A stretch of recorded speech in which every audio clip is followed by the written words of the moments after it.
আপনাদেরকে বলতে চাই, আমরা এক এক করে তাদেরকে খুঁজে বের করবো ইনশাআল্লাহ। আমি নিশ্চয়তা দিতে চাই, এখানে যারা পুলিশ আছে রেসপন্স করতে দেরি করেছে তাদের প্রত্যেকের বিরুদ্ধে আমি ব্যবস্থা নিব। আমি শুনেছি 2 ঘন্টা পরে আমার ওসি আপনাদেরকে ডাকে সাড়া দিয়েছেন। আমি আপনাদেরকে এই মুহূর্তে আমি এখানে দাঁড়িয়ে বলতে চাই, আমি তাকে সাসপেন্ড করব।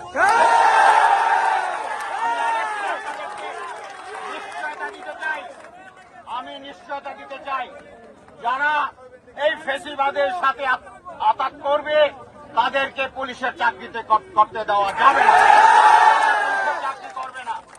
এতদিনের যে পুলিশ, যে ফেসিবাদ পুলিশ তৈরি হয়েছে, সেই ফেসিবাদ থেকে পুলিশ বেরিয়ে আসতে হবে, জনগণের পুলিশ হতে হবে। আপনারা কষ্ট করে এসেছেন, আপনারা এই জনগণের নিরাপত্তার জন্য এসেছেন।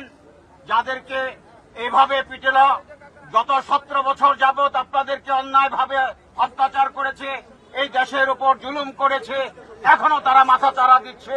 তাদের এই মাথা চারা কোনোভাবেই বরদাস্ত করা হবে না, তাদেরকে কোনোভাবে বরদাস্ত। ইতিমধ্যেই আমরা 16 জনকে গ্রেপ্তার করেছি। আজকে রাত্র চিরুনি অভিযান হবে এবং চিরুনি অভিযানের মাধ্যমে প্রত্যেকটি কালপিটকে আমরা খুঁজে বের করব এবং আইনের আওতায় নিয়ে আসবো ইনশাল্লাহ।